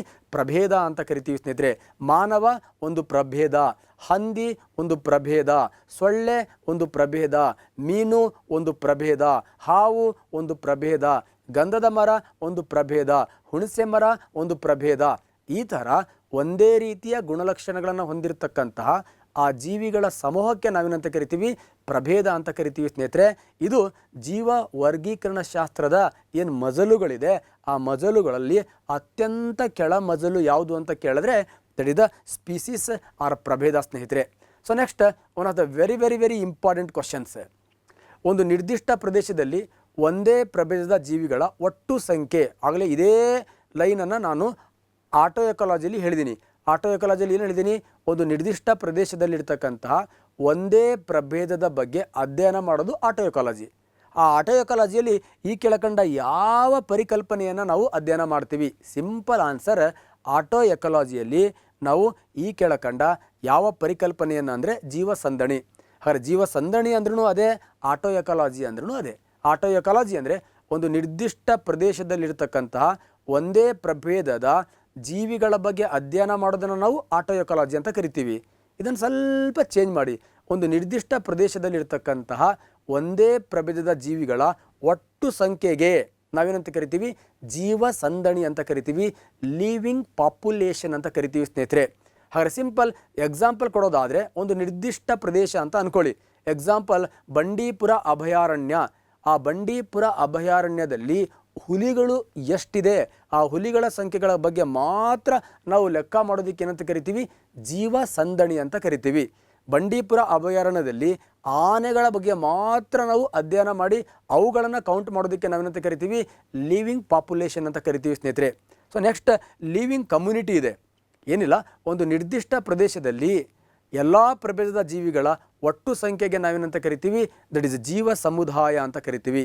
ಒಂದು ನಿರ್ದಿಷ್ಟ ಪ್ರದೇಶದಲ್ಲಿ ಇರ್ತಕ್ಕಂತಹ ಅನೇಕ ಪ್ರಭೇದದ ಜೀವಿಗಳ ಒಟ್ಟು ಸಂಖ್ಯೆಯನ್ನು ನಾವೇನಂತ ಕರಿತೀವಿ? ಜೀವ ಸಮುದಾಯ. ಸಾರ್, ಇದು ಸಿನ್ ಎಕಾಲಜಿಯೇ. ಸಿನ್ ಎಕಾಲಜಿ ಅಂದರೆ ಏನು? ಒಂದು ನಿರ್ದಿಷ್ಟ ಪ್ರದೇಶದಲ್ಲಿ ಅನೇಕ ಪ್ರಭೇದದ ಜೀವಿಗಳ ಬಗ್ಗೆ ಅಧ್ಯಯನ ಮಾಡೋದು ಸಿನ್ ಎಕಾಲಜಿ. ಆ ಜೀವಿಗಳ ಒಟ್ಟು ಸಂಖ್ಯೆಗೆ ನಾವೇನಂತ ಕರಿತೀವಿ? ಜೀವ ಸಮುದಾಯ. ಕಾಂಪಿಟೇಟಿವ್ ಎಕ್ಸಾಮಲ್ಲಿ ಬರ್ಬೋದು. ಹಾಗಾದರೆ ಜೀವ ಸಮುದಾಯವನ್ನು ನಾವು ಎಕಾಲಜಿಯ ಯಾವ ವಿಭಾಗದಲ್ಲಿ ಅಧ್ಯಯನ ಮಾಡ್ತೀವಿ, ಅಥವಾ ಜೀವ ಸಂದಣಿಯನ್ನು ಎಕಾಲಜಿಯ ಯಾವ ವಿಭಾಗದಲ್ಲಿ ನಾವು ಅಧ್ಯಯನ ಮಾಡ್ತೀವಿ? One of the very important ಸ್ನೇಹಿತರೆ. ಈ ಜೀವ ಸಂದಣಿ ಆ್ಯಂಡ್ ಜೀವ ಸಮುದಾಯ ಅಂತಕ್ಕಂಥದ್ದು one of the very important. ಅದ್ರ ಬಗ್ಗೆ ಬ್ಯೂಟಿಫುಲ್ ಆಗಿರ್ತಕ್ಕಂಥ ಸ್ಲೈಡನ್ನು ಕೊಡ್ತಾ ಹೋಗ್ತೀನಿ ನೋಡಿ ಸ್ನೇಹಿತರೆ. ಲಿವಿಂಗ್ ಪಾಪ್ಯುಲೇಷನ್ ನೋಡಿ, ಇಲ್ಲಿ ನಿರ್ದಿಷ್ಟವಾಗಿರ್ತಕ್ಕಂಥ ಪ್ರದೇಶ, ಬಟ್ ಆದರೆ ಇಲ್ಲಿ ಜಿಂಕೆಗಳು ಒಂದೇ ಪ್ರಭೇದದ ಜೀವಿಗಳಿದೆ. ಈ ನಿರ್ದಿಷ್ಟ ಪ್ರದೇಶದಲ್ಲಿ ಒಂದೇ ಪ್ರಭೇದದ ಜೀವಿಗಳ ಬಗ್ಗೆ ಅಧ್ಯಯನ ಮಾಡ್ತಕ್ಕಂಥದ್ದು ಆಟೋ ಎಕಾಲಜಿ. ಆ ಒಟ್ಟು ಸಂಖ್ಯೆಯನ್ನು ಹೇಳ್ತಕ್ಕಂಥದ್ದು ಲಿವಿಂಗ್ ಪಾಪ್ಯುಲೇಷನ್ ಸ್ನೇಹಿತರೆ. So next one of the living community, ಜೀವ ಸಮುದಾಯ. ಇಲ್ಲೂ ಕೂಡ ಒಂದು ನಿರ್ದಿಷ್ಟವಾಗಿರ್ತಕ್ಕಂಥ ಪ್ರದೇಶ ಇದೆ, ಬಟ್ ಆದರೆ ಒಂದು ಪ್ರಭೇದದ ಜೀವಿಗಳಿಲ್ಲ, ಅನೇಕ ಪ್ರಭೇದದ ಜೀವಿಗಳು ಒಟ್ಟಿಗೆ ಇದೆ. ಆ ಅನೇಕ ಪ್ರಭೇದದ ಜೀವಿಗಳು ನಿರ್ದಿಷ್ಟ ಪ್ರದೇಶದಲ್ಲಿರ್ತಕ್ಕಂಥದ್ದನ್ನು ಅಧ್ಯಯನ ಮಾಡೋದನ್ನು ಸಿನ್ ಎಕಾಲಜಿ ಅಂತ ಕರಿತೀವಿ. ಆ ನಿರ್ದಿಷ್ಟ ಪ್ರದೇಶದಲ್ಲಿರ್ತಕ್ಕಂತಹ ಈ ಎಲ್ಲ ಪ್ರಭೇದದ ಜೀವಿಗಳ ಒಟ್ಟು ಸಂಖ್ಯೆಯನ್ನು ಗಣನೆಗೆ ತಗೊಳ್ಳೋದಕ್ಕೆ ನಾವೇನಂತ ಕರಿತೀವಿ? ಲಿವಿಂಗ್ ಕಮ್ಯುನಿಟಿ ಆರ್ ಜೀವ ಸಮುದಾಯ ಅಂತ ಕರಿತೀವಿ ಸ್ನೇಹಿತರೆ. ಅದೇ ರೀತಿ ಜೀವ ಪರಿಸರ ವ್ಯವಸ್ಥೆ. ಸೊ ಸ್ನೇಹಿತರೆ, ಎಕೋಸಿಸ್ಟಮ್ ಏನು ಹೇಳುತ್ತೆ? ಒಂದು biotic and abiotic factors ಏನಿದೆ, ಜೈವಿಕ ಮತ್ತು ಅಜೈವಿಕ ಘಟಕಗಳ ನಡುವೆ ಇರತಕ್ಕಂತಹ ಒಂದು ವಿಶಾಲಾತ್ಮಕ ಸಂಬಂಧವನ್ನು ಹೇಳ್ತಕ್ಕಂಥದ್ದಕ್ಕೆ ನಾವೇನಂತ ಕರಿತೀವಿ, ಎಕೋಸಿಸ್ಟಮ್ ಅಂತ ಕರಿತೀವಿ. ಒಂದು ಜೀವಿ ಈ ಪರಿಸರಕ್ಕೆ ಯಾವ ರೀತಿಯಲ್ಲಿ ಹೊಂದಾಣಿಕೆ ಆಗಿದೆ ಅನ್ನೋದನ್ನು ಅಧ್ಯಯನ ಮಾಡ್ತಕ್ಕಂಥದ್ದಕ್ಕೆ ನಾವು ಜೀವ ಪರಿಸರ ವ್ಯವಸ್ಥೆ ಅಂತ ಕರಿತೀವಿ. ಇದು ಜೀವ ಪರಿಸರ ವಿಜ್ಞಾನದ, ಇದು ಜೀವ ಪರಿಸರ ಶಾಸ್ತ್ರದ ಘಟಕವಾಗಿದೆ ಸ್ನೇಹಿತರೆ. So next one of the very very important, ಜೀವ ಸಮೂಹ. ಒಂದೇ ರೀತಿಯ ಭೌಗೋಳಿಕ ಅಂಶಗಳನ್ನು ಹೊಂದಿರತಕ್ಕಂತಹ ವಿಶಾಲವಾದ ಪ್ರದೇಶಕ್ಕೆ ನಾವೇನಂತ ಕರಿತೀವಿ, ಬಯೋಮ್. ತುಂಬ ಸತಿ ಕಾಂಪಿಟೇಟಿವ್ ಎಕ್ಸಾಮಲ್ಲಿ ಬಂದಿದೆ ಸ್ನೇಹಿತರೆ. ಒಂದೇ ರೀತಿಯ ಭೌಗೋಳಿಕ ಅಂಶಗಳನ್ನು ಹೊಂದಿರತಕ್ಕಂತಹ ವಿಶಾಲವಾಗಿರ್ತಕ್ಕಂಥ ಪ್ರದೇಶಕ್ಕೆ ನಾವೇನಂತ ಕರಿತೀವಿ, ಬಯೋಮ್ ಅಂತ ಕರಿತೀವಿ. ನಮಗೆಲ್ಲರಿಗೂ ಗೊತ್ತಿದೆ, ಬಯೋಮಲ್ಲಿ ನಾವು ನೆಲ ಬಯೋಮ್ ಅಂತ ಹೋಗ್ತೀವಿ, ಜಲ ಬಯೋಮ್ ಅಂತ ಹೋಗ್ತೀವಿ. Terrestrial biome and aquatic biome ಅಂತ. ಈ ಟೆರೆಸ್ಟ್ರಿಯಲ್ ಬಯೋಮ್ಗೆ ನಿತ್ಯ ಹರಿದ್ವರ್ಣದ ಕಾಡುಗಳು, ಉದುರೆಲೆ ಕಾಡುಗಳು, ನೆಕ್ಸ್ಟ್ ಮರುಭೂಮಿ, ನೆಕ್ಸ್ಟ್ ಹುಲ್ಲುಗಾವಲುಗಳು, ಟಂಡ್ರಾ ಬಯೋಮ್, ಟೈಗಾ ಬಯೋಮ್, ಇವೆಲ್ಲವನ್ನು ಕೂಡ ಮತ್ತೆ ನಾವು ಜಲ ಪರಿಸರ ವ್ಯವಸ್ಥೆಯಲ್ಲಿ ಮತ್ತೆ ಕ್ಲಾಸಿಫಿಕೇಷನ್ ಮಾಡ್ಕೋತೀವಿ ನಾವು ಜಲ ಪರಿಸರ ವ್ಯವಸ್ಥೆಯಲ್ಲಿ. ನೆಕ್ಟಾನ್ಗಳು, ಬೆಂತಾಸ್ಗಳು. ಸೊ ಇವೆಲ್ಲವನ್ನು ನಾನು ಮುಂದಿನ ಸ್ಲೈಡಲ್ಲಿ complete with code word shortcut ಒಂದಿಗೆ ನಾನು ನಿಮ್ಮ ಜೊತೆಗೆ ಈ ಬಯೋಮ್ ಅಂತಕ್ಕಂಥ ಫ್ಯಾಕ್ಟರ್ಸನ್ನು ಎಕ್ಸ್ಪ್ಲೇನ್ ಮಾಡ್ತಾ ಬರ್ತೀನಿ ಸ್ನೇಹಿತರೆ. So next one of the very very important, ಜೀವ ಪರಿಸರ ವ್ಯವಸ್ಥೆಯಲ್ಲಿ ಈ ಕೆಳಕಂಡ ಯಾವುದು ವಿನಿಮಯ ಮೂಲ, ಎಕ್ಸ್ಚೇಂಜ್ ಪೋಲ್ ಆಗಿದೆ. ನೋಡಿ, ಈ ಜೀವ ಪರಿಸರ ವ್ಯವಸ್ಥೆ ಇದೆಯಲ್ವಾ, ಈ ಜೀವ ಪರಿಸರ ವ್ಯವಸ್ಥೆಯಲ್ಲಿ ಈ ರಾಸಾಯನಿಕ ವಸ್ತುಗಳು ಪರಿಸರದಿಂದ ಜೀವಿಗೆ, ಜೀವಿಯಿಂದ ಪರಿಸರಕ್ಕೆ ಏನಾಗ್ತಾ ಇರುತ್ತೆ, ವರ್ಗಾವಣೆ ಆಗ್ತಾ ಇರುತ್ತೆ, ಚಕ್ರದ ರೀತಿಯಲ್ಲಿ ಚಲಿಸ್ತಾ ಇರುತ್ತೆ. ಹಾಗಾಗಿ ಈ ಜೀವಿಯಿಂದ ಪರಿಸರಕ್ಕೆ, ಪರಿಸರದಿಂದ ಜೀವಿಗೆ ಈ ರಾಸಾಯನಿಕ ವಸ್ತುಗಳು ಏನು ಚಕ್ರೀಯವಾಗಿ ಚಲಿಸತ್ತೆ, ಇದನ್ನು ನಾವು ಜೀವ ಭೂ ರಾಸಾಯನಿಕ ಚಕ್ರಗಳು ಅಂತ ಕರಿತೀವಿ ಸ್ನೇಹಿತರೆ. ಬಯೋ ಜಿಯೋ ಕೆಮಿಕಲ್ ಸೈಕಲ್ ಅಂತ ಕರಿತೀವಿ. ಹಾಗಾದರೆ ಈ ರಾಸಾಯನಿಕ ವಸ್ತುಗಳು ಎಲ್ಲಿಂದ ಎಲ್ಲಿಗೆ ಚಲಿಸುತ್ತೆ, ಎಲ್ಲಿ ಸ್ಟಾಕ್ ಆಗತ್ತೆ, ಎಲ್ಲಿ ಸ್ಟಾಕ್ ಆಗಲ್ಲ, one of the very very important. So ಸ್ನೇಹಿತರೆ, ಈ ಜೀವ ಪರಿಸರ ವ್ಯವಸ್ಥೆಯಲ್ಲಿ ಯಾವುದು ವಿನಿಮಯ ಮೂಲ, ಯಾವುದು ವಿನಿಮಯ ಮೂಲ ಅಂದರೆ ಜೀವಿಗಳೆಲ್ಲವೂ ಕೂಡ ಎಕ್ಸ್ಚೇಂಜ್ ಪೋಲಲ್ಲಿ ಇರ್ತವೆ. ವಿನಿಮಯ ಮೂಲ, ಸಾರಿ, ಈ ವಿನಿಮಯ ಮೂಲ ಅಂದ್ರೇನು, ಸಂಗ್ರಹ ಮೂಲ ಅಂದ್ರೇನು, ಅದೇ ನಮಗೆ ಕ್ಲಿಯಾರಿಟಿ ಸಿಗಲಿಲ್ಲ. ಏನಿಲ್ಲ, ರಾಸಾಯನಿಕ ವಸ್ತು ಎಲ್ಲಿ ಪ್ರತಿನಿಧಿಸುತ್ತೆ, ರಾಸಾಯನಿಕ ವಸ್ತು ಎಲ್ಲಿ ಸ್ಟಾಕ್ ಆಗತ್ತೆ, ಆ ಮೂಲವನ್ನು ನಾವೇನಂತ ಕರಿತೀವಿ, ಸಂಗ್ರಹ ಮೂಲ ಅಂತ ಕರಿತೀವಿ. ಇಲ್ಲಿ ರಾಸಾಯನಿಕ ವಸ್ತುಗಳ ಪ್ರಮಾಣ ಇದೆಯಲ್ವಾ, ಅದು ಅಂದರೆ ತ್ವರಿತವಾಗಿ ಬದಲಾವಣೆ ಆಗಲ್ಲ. ನೂರಾರು ಬಿಲಿಯನ್ ವರ್ಷಗಳು ಕಳಿಬೇಕು. ಇಲ್ಲಿ ರಾಸಾಯನಿಕ ವಸ್ತುಗಳು ಏನಾಗಿರುತ್ತೆ, ಸ್ಥಿರವಾಗಿರುತ್ತೆ. ಹಾಗೆ ವಿನಿಮಯ ಮೂಲ ಅಂದರೆ ಏನು? ಸೊ ಸ್ನೇಹಿತರೆ, ಜೀವಿಗಳು ವಿನಿಮಯ ಮೂಲ ಅಂದರೆ ರಾಸಾಯನಿಕ ವಸ್ತುಗಳನ್ನು ಯಾರು ಬಳಸ್ಕೊಳ್ತಾರೋ ಅವರು ಯಾವ ಪೋಲಿಗೆ ಬರ್ತಾರೆ, ಎಕ್ಸ್ಚೇಂಜ್ ಪೋಲಿಗೆ ಬರ್ತಾರೆ. ಎಕ್ಸಾಂಪಲ್, ಈಗ ಆಮ್ಲಜನಕ ಎಲ್ಲಿದೆ, ವಾತಾವರಣದಲ್ಲಿದೆ. ಆಮ್ಲಜನಕ ಎಲ್ಲಿ ಸ್ಟಾಕ್ ಆಗಿದೆ, ವಾತಾವರಣದಲ್ಲಿ ಸ್ಟಾಕ್ ಆಗಿದೆ. ಹಾಗಾದ್ರೆ ಸ್ಟಾಕ್ ಆಗಿದೆ ಅಂದರೆ ವಾತಾವರಣ ಸಂಗ್ರಹ ಮೂಲ. ಹಾಗಾದರೆ ಆಮ್ಲಜನಕ ಎಲ್ಲಿ ಸ್ಟಾಕ್ ಆಗಿದೆ, ನೀರಲ್ಲಿ ಸ್ಟಾಕ್ ಆಗಿದೆ. ಜಲಚರ ಪ್ರಾಣಿಗಳಿಗೆ ಆಮ್ಲಜನಕ ಬೇಕು, ಎಲ್ಲಿರುತ್ತೆ, ನೀರಲ್ಲಿರುತ್ತೆ. ಹಾಗಾದರೆ ಜಲಾವರಣ ಈಸ್ ಎ ಸಂಗ್ರಹ ಮೂಲ. ನೆಕ್ಸ್ಟ್ ಸೂಕ್ಷ್ಮಾಣು ಜೀವಿಗಳಿಗೆ ಆಮ್ಲಜನಕ ಬೇಕು, ಅವೆಲ್ಲಿದೆ, ಮಣ್ಣಲ್ಲಿ ಇದೆ. ಸೊ ಶಿಲಾವರಣ ಇದು ಸಂಗ್ರಹ ಮೂಲ. ಹಾಗೆ ರಾಸಾಯನಿಕ ವಸ್ತುಗಳನ್ನು ಯಾವುದು ಸ್ಟಾಕ್ ಮಾಡ್ಕೊಂಡಿರತ್ತೋ, ಯಾವುದು ಸಂಗ್ರಹಣೆ ಮಾಡ್ಕೊಂಡಿರತ್ತೋ ಅವುಗಳನ್ನು ನಾವು ಸಂಗ್ರಹ ಮೂಲ ಅಂತ ಕರಿತೀವಿ. ಅವುಗಳನ್ನು ಬಳಸ್ಕೊಳ್ತಕ್ಕಂತಹ ಜೀವಿಗಳಿಗೆ ನಾವೇನಂತ ಕರಿತೀವಿ, ವಿನಿಮಯ ಮೂಲ ಅಂತ ಕರಿತೀವಿ. ಇಲ್ಲಿ ನನ್ನ ಕ್ವಶನ್ಸಲ್ಲಿ ವಿನಿಮಯ ಮೂಲವನ್ನು ಯಾವುದು ಪ್ರತಿನಿಧಿಸುತ್ತೆ ಅಂತ ಕೇಳಿದ್ದೀನಿ. ವಿನಿಮಯ ಮೂಲವನ್ನು ಯಾವುದು ಪ್ರತಿನಿಧಿಸದೆ, ಜೀವಿಗಳು. ಸೊ ಸ್ವಲ್ಪ ಸ್ಲೈಟಾಗಿ ನೋಡಿ, ಸಂಗ್ರಹ ಮೂಲದಲ್ಲಿರ್ತಕ್ಕಂಥ ರಾಸಾಯನಿಕಗಳು ತ್ವರಿತವಾಗಿ ಬದಲಾವಣೆ ಆಗಲ್ಲ. ವಿನಿಮಯ ಮೂಲದಲ್ಲಿ ರಾಸಾಯನಿಕ ವಸ್ತುಗಳು ತ್ವರಿತವಾಗಿ ಬದಲಾವಣೆ ಆಗತ್ತೆ. ಇದು ಕೂಡ ಕಾಂಪಿಟೇಟಿವ್ ಎಕ್ಸಾಮಲ್ಲಿ ಬರ್ಬೋದು. ಈ ಪರಿಸರ ಅಂದರೆ ಜೀವಭೂ ರಾಸಾಯನಿಕ ಚಕ್ರದಲ್ಲಿ ಕಂಡುಬರ್ತಕ್ಕಂತಹ ಸಂಗ್ರಹ ಮೂಲ ಮತ್ತು ವಿನಿಮಯ ಮೂಲದಲ್ಲಿ ರಾಸಾಯನಿಕ ವಸ್ತುಗಳ ತ್ವರಿತ ಬದಲಾವಣೆ ಯಾವ ಮೂಲದಲ್ಲಿ ಉಂಟಾಗತ್ತೆ ಅಂತ ಕೇಳಿದ್ರೆ ವಿನಿಮಯ ಮೂಲ. ನಿನಗಾರ ಡೌಟ್ ಇತ್ತಾ? ನೋಡು, ನಾನು ಆಮ್ಲಜನಕ ತೊಗೊಂಡಿದ್ದೀನಿ, ಈಗ ಮತ್ತು ಆಮ್ಲಜನಕ ಕೊಡೋಕ್ಕೆ ಬರಲ್ಲ, ಇಮ್ಮಿಡಿಯೇಟ್ ಅದು ಕಾರ್ಬನ್ ಡೈಆಕ್ಸೈಡ್ ಆಗುತ್ತೆ. ಕಾರ್ಬನ್ ಡೈಆಕ್ಸೈಡ್, ಅಯ್ಯೋ ಇಷ್ಟು ಫಾಸ್ಟಾಗಿ ಆಮ್ಲಜನಕನ ಕಾರ್ಬನ್ ಡೈಆಕ್ಸೈಡ್ ಆಗಿ ನಾನು ಹೊರಗಡೆ ಹಾಕ್ತೀನಿ ಅಂದರೆ ವಿನಿಮಯ ಮೂಲದಲ್ಲಿ ರಾಸಾಯನಿಕ ವಸ್ತು ಒಂದು ರೂಪದಿಂದ ಮತ್ತೊಂದು ರೂಪಕ್ಕೆ ಬಹಳ ಬೇಗ ಪರಿವರ್ತನೆ ಆಗತ್ತೆ. ಆದರೆ ಸಂಗ್ರಹ ಮೂಲದಲ್ಲಿ ಬಹಳ ಬೇಗ ಪರಿವರ್ತನೆ ಆಗಲ್ಲ. ಇದು ನಿಧಾನಗತಿಯ ಘಟ್ಟ ಸ್ನೇಹಿತರೆ.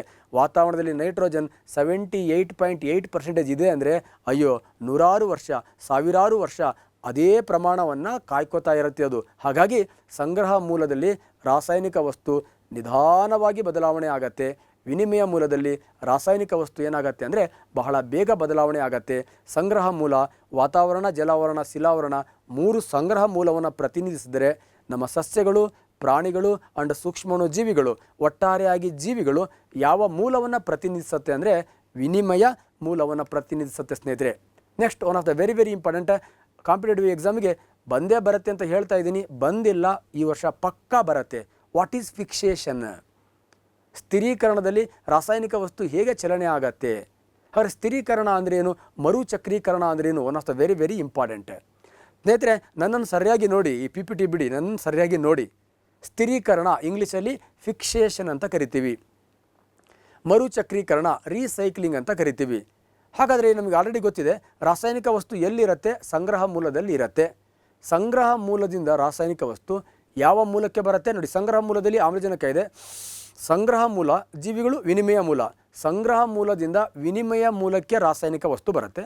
ಮತ್ತು ವಿನಿಮಯ ಮೂಲದಿಂದ ರಾಸಾಯನಿಕ ವಸ್ತು ಎಲ್ಲಿಗೆ ಹೋಗುತ್ತೆ? ಸಂಗ್ರಹ ಮೂಲಕ್ಕೆ ಹೋಗುತ್ತೆ.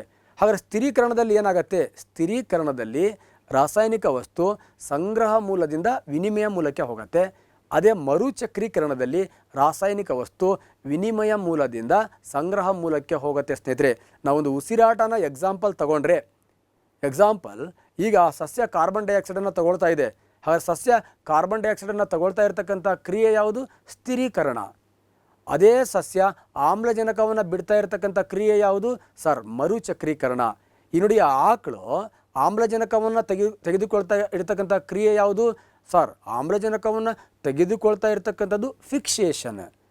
ಅದೇ ಆಕಳು ಕಾರ್ಬನ್ ಡೈಆಕ್ಸೈಡನ್ನು ಬಿಡ್ತಾ ಇರತಕ್ಕಂಥದ್ದು ಯಾವುದು ಅಂತ ಕೇಳಿದ್ರೆ that is sir recycling. Sir 1 second ಬಿಡಿ ಸರ್, ಮರ ಯಾಕೆ, ಆಕಳು ಯಾಕೆ? That is the fixation, that is the recycling. ಹಾಗಾದರೆ ಉಸಿರಾಟ ಯಾವ 2 ಘಟ್ಟಗಳ ಮೂಲಕ ನಡೆಯುತ್ತೆ ಅಂದರೆ fixation and recycling. That is ಯಾವುದು? ಸ್ಥಿರೀಕರಣ ಮತ್ತು ಮರುಚಕ್ರೀಕರಣ.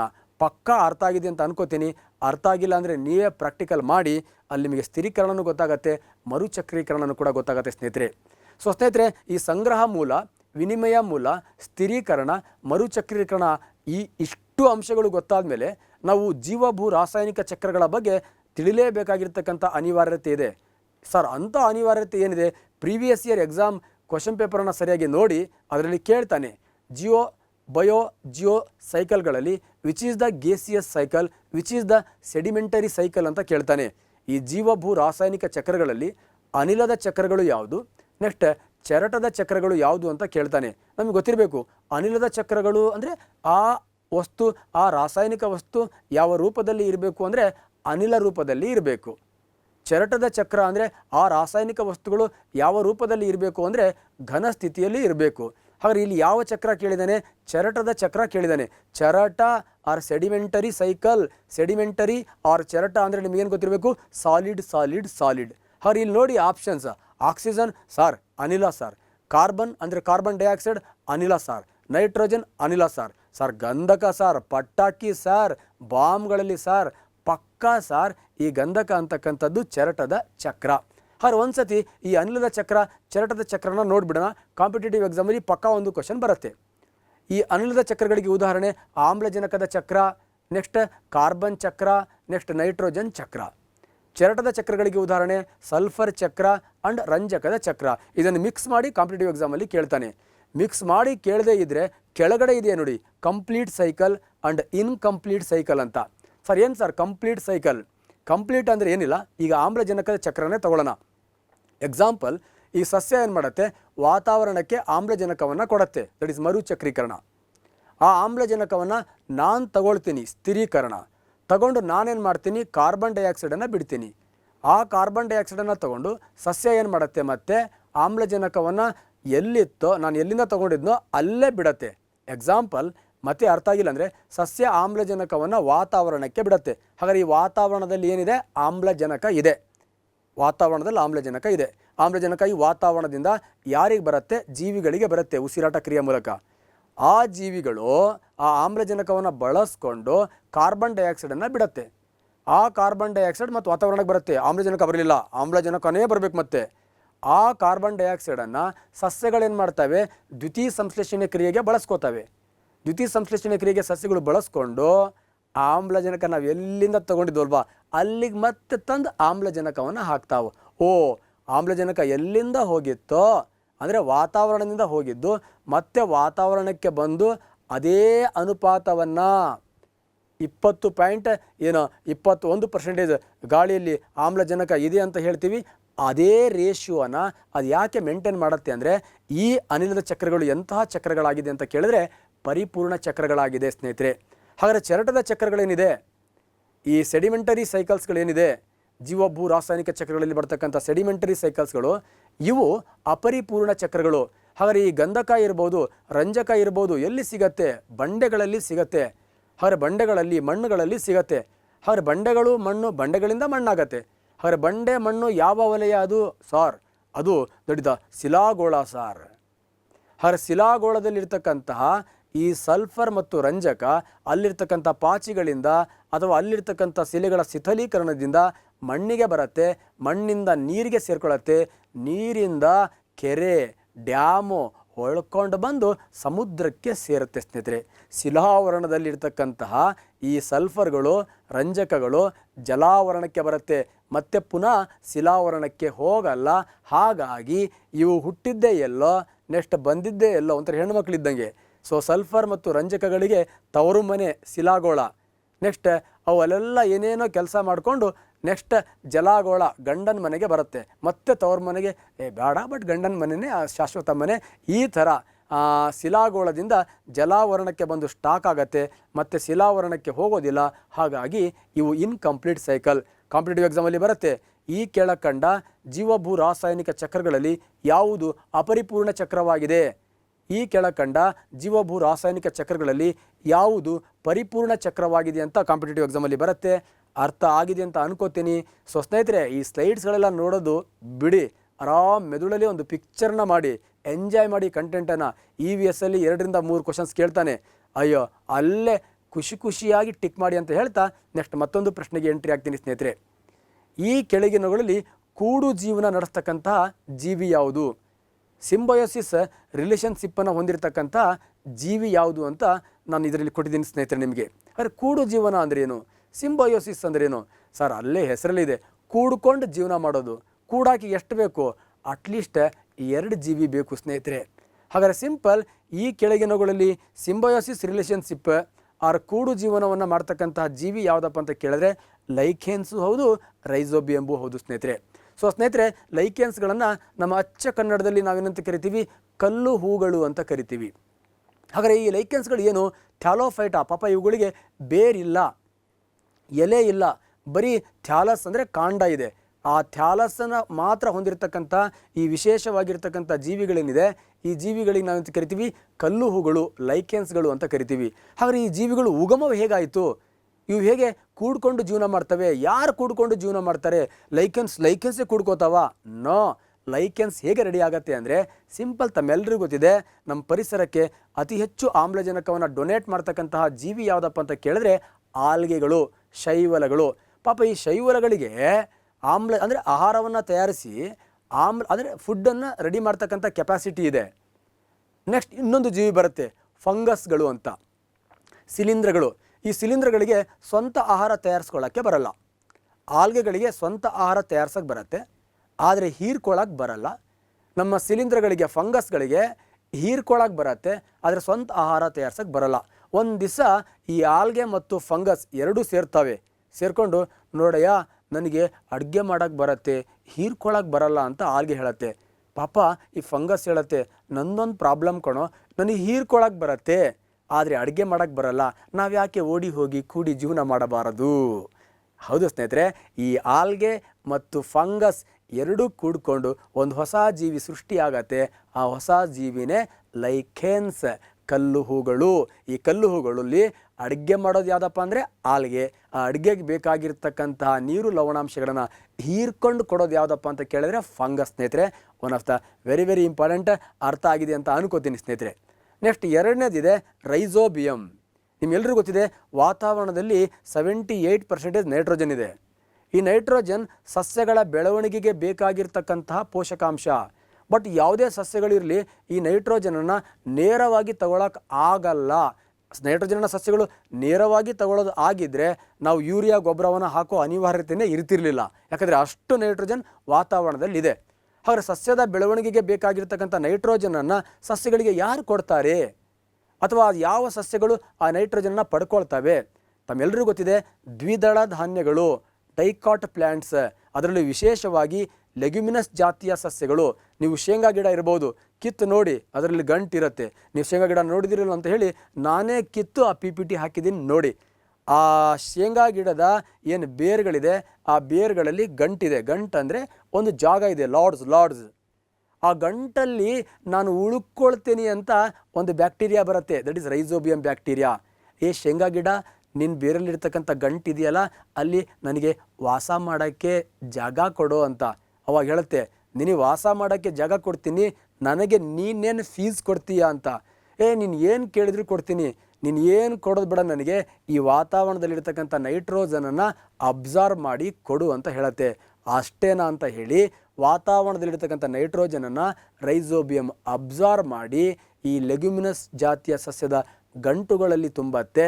ಆ ಲೆಗ್ಯುಮಿನಸ್ ಜಾತಿಯ ಸಸ್ಯಗಳು ಅದಕ್ಕೆ ಫೀಸ್ ಆಗಿ, ಅದಕ್ಕೆ ಪ್ರತಿಯಾಗಿ ಆ ರೈಸೋಬಿಯಂ ಬ್ಯಾಕ್ಟೀರಿಯಾ ಉಳ್ಕೊಳ್ಳಿಕ್ಕೆ ಆಶ್ರಯವನ್ನು ಕೊಡುತ್ತೆ ಸ್ನೇಹಿತರೆ. ಹಾಗಾದರೆ ರೈಸೋಬಿಯಂ ಇಲ್ಲ ಅಂದರೆ ಸಸ್ಯಗಳಿಲ್ಲ, ಸಸ್ಯಗಳು ಇಲ್ಲ ಅಂದರೆ ರೈಸೋಬಿಯಂ ಇಲ್ಲ. ಆಲ್ಗೆ ಇಲ್ಲ ಅಂದರೆ ಈ ಲೈಕೆನ್ಸಲ್ಲಿ, ಆಲ್ಗೆ ಇಲ್ಲ ಅಂದರೆ ಲೈಕೆನ್ಸ್ ಇಲ್ಲ, ಫಂಗಸ್ ಇಲ್ಲ ಅಂದರೆ ಲೈಕೆನ್ಸ್ ಇಲ್ಲ. ಈ ಥರ ಆಲ್ಗೆ ಮತ್ತು ಫಂಗಸ್ ಸೇರಿ ಲೈಕೆನ್ಸ್ ಕೂಡಿ ಜೀವನ ಮಾಡುತ್ತೆ. ರೈಸೋಬಿಯಂ ಬ್ಯಾಕ್ಟೀರಿಯಾ ಮತ್ತು ಈ ಲೆಗ್ಯುಮಿನಸ್ ಜಾತಿಯ ಸಸ್ಯಗಳು ಸೇರಿ ಬ್ಯೂಟಿಫುಲ್ ಆಗಿ ನೈಟ್ರೋಜನನ್ನು ಬಳಸ್ಕೊಂಡು ಬೆಳೆಯುತ್ತೆ ಸ್ನೇಹಿತರೆ. ಹಾಗಾಗಿ ಈ ಸಿಂಬಯೋಸಿಸ್ ರಿಲೇಷನ್ಶಿಪ್, ಕೂಡು ಜೀವನದ ರಿಲೇಷನ್ಶಿಪ್ ಈ ಕೆಳಕಂಡ ಯಾವ ಜೀವಿಗಳು ಮಾಡುತ್ತೆ ಅಂತ ಕೇಳಿದ್ರೆ ಲೈಕೆನ್ಸು ಮಾಡುತ್ತೆ ಮತ್ತು ರೈಸೋಬಿಯಂ ಮಾಡುತ್ತೆ. ಕಾಂಪಿಟೇಟಿವ್ ಎಕ್ಸಾಮಲ್ಲಿ ಬರೀ ಹೀಗೆ ಬರುತ್ತೆ ಅಂತ ಏನಿಲ್ಲ, ಯಾವ ರೀತಿಯಲ್ಲಾದರೂ ಕೂಡ ಪ್ರಶ್ನೆಯನ್ನು ಕೇಳ್ಬೋದು ಸ್ನೇಹಿತರೆ.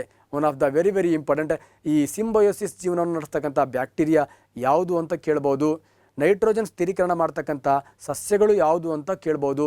ಮಣ್ಣಲ್ಲಿ ಅತಿ ಹೆಚ್ಚು ನೈಟ್ರೋಜನನ್ನು ಉತ್ಪತ್ತಿ ಮಾಡ್ತಕ್ಕಂಥ ಸಸ್ಯಗಳು ಯಾವುದು ಅಂತ ಕೇಳ್ಬೋದು. ಅಥವಾ ಮಣ್ಣಲ್ಲಿರ್ತಕ್ಕಂಥ ನೈಟ್ರೋಜನನ್ನು ಖಾಲಿ ಮಾಡ್ತಕ್ಕಂಥ ಸಸ್ಯಗಳು ಯಾವುದು. ನೋಡಿ, ಏಕದಳ ಸಸ್ಯಗಳೇನಿದೆ ಅವು ಮಣ್ಣಲ್ಲಿರ್ತಕ್ಕಂಥ ನೈಟ್ರೋಜನ್ ಏನು ಮಾಡುತ್ತೆ, ಖಾಲಿ ಮಾಡುತ್ತೆ. ಅವು ದ್ವಿದಳ ಸಸ್ಯಗಳೇನು ಮಾಡುತ್ತೆ, ಆ ರೈಸೋಬಿಯಂ ಸವಾಸ ಮಾಡಿ ಮಣ್ಣಲ್ಲಿ ನೈಟ್ರೋಜನನ್ನು ಏನು ಮಾಡುತ್ತೆ, ತುಂಬತ್ತೆ. ಅದಕ್ಕೆ ರೈತ ಪರ್ಯಾಯ ಬೆಳೆಗಳನ್ನು ಹಾಕಬೇಕು ಅಂತ ಹೇಳೋದು. ಯಾಕೆ ಅಂದರೆ ಈ ದ್ವಿದಳ ಧಾನ್ಯಗಳು ಮಣ್ಣಲ್ಲಿ ನೈಟ್ರೋಜನನ್ನು ತುಂಬಿ ಹೋಗುತ್ತೆ. ಆಮೇಲೆ ನಾವು ಏಕದಳ ಸಸ್ಯಗಳನ್ನು ಹಾಕಿದಾಗ ಆ ನೈಟ್ರೋಜನ್ನ ಬಳಸ್ಕೊಂಡು ಚೆನ್ನಾಗಿ ಬೆಳೆಯುತ್ತೆ. ನಾವು ಪದೇ ಬರೀ ಏಕದಳ ಸಸ್ಯಗಳನ್ನೇ ಹಾಕ್ತಾ ಹೋದರೆ ಮಣ್ಣಲ್ಲಿ ನೈಟ್ರೋಜನ್ ಪ್ರಮಾಣ ಏನಾಗುತ್ತೆ, ಕಡಿಮೆ ಆಗುತ್ತೆ. ಬೆಳೆಯ ಇಳುವರಿಯೂ ಕೂಡ ಏನಾಗುತ್ತೆ, ಕಡಿಮೆ ಆಗುತ್ತೆ. ಹಾಗಾಗಿ ನೀವ್ಯಾರು ರೈತರ ಮಕ್ಕಳಿದ್ರೆ ಹಿಂಗೆ ಮಾಡಿ, 1-2 ಎಕರೆ ಜಮೀನಿತ್ತು ಅಂದರೆ 1 ಎಕರೆಯಲ್ಲಿ ದ್ವಿದಳ ಧಾನ್ಯ ಹಾಕಿ, 1 ಎಕರೆಯಲ್ಲಿ ಏಕದಳ ಧಾನ್ಯ ಹಾಕಿ, ಮುಂದಿನ ವರ್ಷ ಏಕದಳ ಎಲ್ಲಿತ್ತು ಅಲ್ಲಿ ದ್ವಿದಳ ಹಾಕಿ, ದ್ವಿದಳ ಎಲ್ಲಿತ್ತು ಅಲ್ಲಿ ಏಕದಳ ಹಾಕಿ ಹೆಚ್ಚಿನ ಇಳುವರಿಯನ್ನು ಪಡೀರಿ. ಈ ಸರ್ಕಾರಿ ಕೆಲಸಕ್ಕಿಂತ ಹೆಚ್ಚು ಸಂಭಾವನೆಯನ್ನು ಪಡೀರಿ ಅಂತ ಹೇಳ್ತಾ ಈ ನೆಕ್ಸ್ಟ್ ಒಂದು ಬ್ಯೂಟಿಫುಲ್ ಆಗಿರ್ತಕ್ಕಂಥ ಪ್ರಶ್ನೆಗೆ ಎಂಟ್ರಿ ಆಗ್ತೀನಿ ಸ್ನೇಹಿತರೆ. ನೋಡಿ, ಈ ಪ್ರಶ್ನೆ ಮಸ್ತ್ ಮಜಾ ಇದೆ, ಕಾಂಪಿಟೇಟಿವ್ ಎಕ್ಸಾಮಲ್ಲಿ ಬರ್ತಾನೆ ಇರುತ್ತೆ. ಈ ಕೆಳಗಿನವುಗಳಲ್ಲಿ ಯಾವುದು ಜೀವಿಯ ಈ ಕೆಳಕಂಡ ಯಾವ ಜೀವಿಯು ಜಲಮಾಲಿನ್ಯದ ಸೂಚಕವಾಗಿದೆ, ವಾಟರ್ ಪೊಲ್ಯೂಷನನ್ನು ಇಂಡಿಕೇಟ್ ಮಾಡುತ್ತೆ? ನೋಡಿ, ಕೆಲವೊಂದು ಜೀವಿಗಳ ಬೆಳವಣಿಗೆ ಪರಿಸರ ಮಾಲಿನ್ಯವನ್ನು ಸೂಚಿಸ್ತದೆ. ಹಾಗಾದರೆ ಪರಿಸರ ಮಾಲಿನ್ಯವನ್ನು ಸೂಚಿಸ್ತಕ್ಕಂಥ ಈ ಜೀವಿಗಳಲ್ಲಿ ಯಾವುದೋ ಒಂದು ಜೀವಿ ಇದೆ, ಇದು ಜಲಮಾಲಿನ್ಯವನ್ನು ಸೂಚಿಸುತ್ತೆ. ಆ ಜಲಮಾಲಿನ್ಯವನ್ನು ಸೂಚಿಸ್ತಕ್ಕಂಥ ಜೀವಿ ಯಾವುದು? ಸಿಂಪಲ್ ಸ್ನೇಹಿತರೆ, ಜಲಮಾಲಿನ್ಯವನ್ನು ಸೂಚಿಸ್ತಕ್ಕಂಥ ಜೀವಿ ಯಾವುದಪ್ಪ ಅಂತ ಕೇಳಿದ್ರೆ ಬಸವನ ಹುಳು. ಇದಕ್ಕೆ ಸ್ನೈಲ್ಸ್ ಅಂತ ಕರಿತೀವಿ ಸ್ನೇಹಿತರೆ. ನೋಡಿ, ನಿಮ್ಮ ಊರಲ್ಲಿರ್ತಕ್ಕಂಥ ಕೆರೆ ಅಥವಾ ನೀವು ಎಲ್ಲಿಗಾರೆ ನೀರಿಗೆ ಹೋದಾಗ ಆ ನೀರಿನ ದಡದಲ್ಲಿ, ಆ ನೀರಿನ ಸುತ್ತಲೂ ಅಲ್ಲಿ ಬಸವನ ಹುಳು ಇತ್ತು ಅಂದರೆ ಆ ನೀರು ಬ್ಯೂಟಿಫುಲ್ ಆಗಿದೆ ಅಂತ ಅರ್ಥ. ಬಸವ ಕಲ್ಮಶ ನೀರಲ್ಲಿ ಇರಲ್ಲ ಸ್ನೇಹಿತರೆ, ಪ್ಯೂರಿಟಿ ವಾಟ್ರಲ್ಲಿ ಇರುತ್ತೆ. ಇಷ್ಟು ನೆನ್ಪಿಡ್ಕೊಳ್ಳಿ. ಹಾಗಾಗಿ ಬಸವನ ಹುಳು ನೀರಲ್ಲಿ ಇತ್ತು ಅಂದರೆ ಅಲ್ಲಿ ಜಲಮಾಲಿನ್ಯ ಆಗಿಲ್ಲ ಅಂತ ಅರ್ಥ. ಬಸವನ ಹುಳು ನೀರಲ್ಲಿ ಇಲ್ಲ ಅಂದರೆ ಆ ನೀರಲ್ಲಿ ಮಾಲಿನ್ಯತೆ ಇದೆ, ಆ ನೀರು ಕುಡಿಯಲು ಯೋಗ್ಯವಲ್ಲ ಅಂತ ಅರ್ಥ ಸ್ನೇಹಿತರೆ. ಹಾಗಾಗಿ ಬಸವನ ಹುಳುಗಳ ಜೀವನವು ಕೂಡ ಈ ಜಲಮಾಲಿನ್ಯವನ್ನು ಸೂಚಿಸುತ್ತೆ. ನೆಕ್ಸ್ಟ್ ಮತ್ತೊಂದು ಮೇಲ್ಗಡೆ ಲೈಕೆನ್ಸ್ ಹಾಕ್ಕೊಂಡಿದ್ದೀನಿ.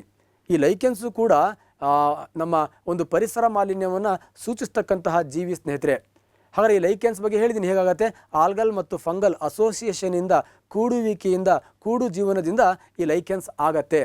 ಹಾಗಾದರೆ ಈ ಲೈಕೆನ್ಸ್ ಬಂಡೆಗಳ ಮೇಲೆ ಬೆಳೆಯುತ್ತಲ್ವಾ, ಆ ಬಂಡೆಗಳ ಮೇಲೆ ಲೈಕೆನ್ಸ್ ಯಥೇಚ್ಛವಾಗಿ ಇತ್ತಪ್ಪ ಅಂದರೆ ಅಲ್ಲಿ ವಾಯು ಮಾಲಿನ್ಯ ಇಲ್ಲ, ಗಾಳಿ ತುಂಬ ಚೆನ್ನಾಗಿದೆ ಅಂತ ಅರ್ಥ. ನಾವು ಯಾವುದೋ ಕಾಡಿಗೆ ಹೋಗಿದ್ದೀವಿ, ಆ ಕಾಡಿನ ಬಂಡೆ ಮೇಲೆ ಒಂದು ಲೈಕೆನ್ಸ್ ಇಲ್ಲ ಅಂದರೆ ಕಾಡು ಇರ್ಬೋದು, ಬಟ್ ಅಲ್ಲಿ ವಾಯು ಮಾಲಿನ್ಯ ಆಗಿದೆ ಅಂತ ಅರ್ಥ ಸ್ನೇಹಿತರೆ. ಗಾಳಿಯಲ್ಲಿ ಸಲ್ಫರ್ ಡೈಆಕ್ಸೈಡ್ದ ಪ್ರಮಾಣ ಜಾಸ್ತಿ ಇತ್ತು ಅಂದರೆ ಕಲ್ಲು ಹೂಗಳ ಬೆಳವಣಿಗೆ ಏನಾಗ್ಬಿಡತ್ತೆ, ಕುಂಠಿತ ಆಗಿಬಿಡತ್ತೆ. ತಮ್ಮೆಲ್ಲರಿಗೂ ಗೊತ್ತಿದೆ, ನಮ್ಮ ಗಾಳಿಯಲ್ಲಿ carbon monoxide, sulphur dioxide, nitrogen oxide ಇವೆಲ್ಲವೂ ಕೂಡ ವಾಯು ಮಾಲಿನ್ಯವನ್ನು ಉಂಟು ಮಾಡುತ್ತೆ. ಅದರಲ್ಲಿ ಈ ಸಲ್ಫರ್ ಡೈಆಕ್ಸೈಡ್ ಏನು ಮಾಡುತ್ತೆ ಅಂದರೆ ಈ ಕಲ್ಲು ಹೂಗಳ ಬೆಳವಣಿಗೆಯನ್ನು ಏನು ಮಾಡುತ್ತೆ, ಕುಂಠಿತಗೊಳಿಸುತ್ತೆ.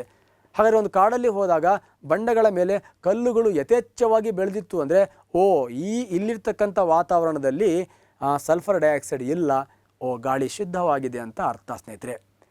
ಅದೇ ಒಂದು ಕಾಡಲ್ಲಿ ಅಥವಾ ಯಾವುದೋ ಒಂದು ಜಾಗದಲ್ಲಿ ಹೋದಾಗ ಬಂಡೆ ಬೋಳ ಇತ್ತಪ್ಪ, ಅಲ್ಲಿ ಕಲ್ಲುಗಳು ಬೆಳೆದೇ ಇಲ್ಲ ಅಂದರೆ ಅಲ್ಲಿನ ವಾತಾವರಣ ವಾಯು ಮಾಲಿನ್ಯ ಆಗಿದೆ, ಆ ವಾಯುವಿನಲ್ಲಿ ಸಲ್ಫರ್ ಡೈಆಕ್ಸೈಡ್ದ ಪ್ರಮಾಣ ಏನಾಗಿದೆ, ಜಾಸ್ತಿ ಆಗಿದೆ ಎಂದು ಅರ್ಥ ಸ್ನೇಹಿತರೆ. ಸೊ ಸ್ನೇಹಿತರೆ, one of the very important, ಪದೇ ಕಾಂಪಿಟೇಟಿವ್ ಎಕ್ಸಾಮಲ್ಲಿ ಕೇಳಿರ್ತಕ್ಕಂಥ ಪ್ರಶ್ನೆ, ಫರ್ಮಾಫ್ರಾಸ್ಟ್ ಅಂತಕ್ಕಂಥದ್ದು ಒಂದು ಬಯೋಮ್ನ ಲಕ್ಷಣ. ಹಾಗಾದರೆ ಅದು ಯಾವ ಬಯೋಮ್ನ ಲಕ್ಷಣ? ಫರ್ಮಾಫ್ರಾಸ್ಟ್ ಅಂತಕ್ಕಂಥದ್ದು ಒಂದು ಬಯೋಮ್ನ ಲಕ್ಷಣ. ಅದು ಯಾವ ಬಯೋಮ್ನ ಲಕ್ಷಣ? ಸೊ ಸ್ನೇಹಿತರೆ, ಈ ಫರ್ಮಾಫ್ರಾಸ್ಟ್ ಅಂತಕ್ಕಂಥದ್ದು ಇಲ್ಲೇನು ಶೀತ ಪ್ರದೇಶ ಇರುತ್ತೆ, ಆ ಶೀತ ಪ್ರದೇಶದಲ್ಲಿರ್ತಕ್ಕಂತಹ ಟಂಡ್ರಾ ಬಯೋಮ್ನ ಲಕ್ಷಣ ಸ್ನೇಹಿತರೆ. ನೋಡಿ, ಈ ಬಯೋಮ್ಗಳಲ್ಲಿ ಅತ್ಯಂತ ದೊಡ್ಡ ಬಯೋಮ್ ಯಾವುದು ಅಂತ ಕೇಳಿದ್ರೆ ಟೈಗಾ ಬಯೋಮ್. ಈ ಟೈಗಾ ಮತ್ತು ಟಂಡ್ರಾ ಬಯೋಮ್ ಇದಾವಲ್ವಾ, ಈ ಎರಡೂ ಬಯೋಮ್ಗಳು ಈ ಶೀತವಾಗಿರ್ತಕ್ಕಂಥ ವಾತಾವರಣದಲ್ಲೇ ಇರುತ್ತೆ ಸ್ನೇಹಿತರೆ. ಹಾಗಾದರೆ ಟಂಡ್ರಕ್ಕೂ ಮತ್ತು ಟೈಗಕ್ಕೂ ಏನಪ್ಪ ವ್ಯತ್ಯಾಸ ಅಂದರೆ, ಟಂಡ್ರದಲ್ಲಿ ಫರ್ಮಾಫ್ರಾಸ್ಟ್ ಇರುತ್ತೆ, ಟೈಗದಲ್ಲಿ ಫರ್ಮಾಫ್ರಾಸ್ಟ್ ಇರಲ್ಲ. ಸಾರ್, ಫರ್ಮಾಫ್ರಾಸ್ಟ್ ಅಂದರೆ ಏನು ಸಾರ್? ಏನಿಲ್ಲ, ಈ ಟಂಡ್ರಾ ಬಯೋಮ್ ಇದೆಯಲ್ವಾ, ಅಲ್ಲಿರ್ತಕ್ಕಂತಹ ನೆಲಗಳ ಮೇಲೆ ಸಣ್ಣ ಕುರುಚಿಲು ಗಿಡಗಳು ಬೆಳೆಯುತ್ತೆ, ದೊಡ್ಡ ಕೋನಿಫರ್ ಗಿಡಗಳು ಬೆಳೆಯಲ್ಲ.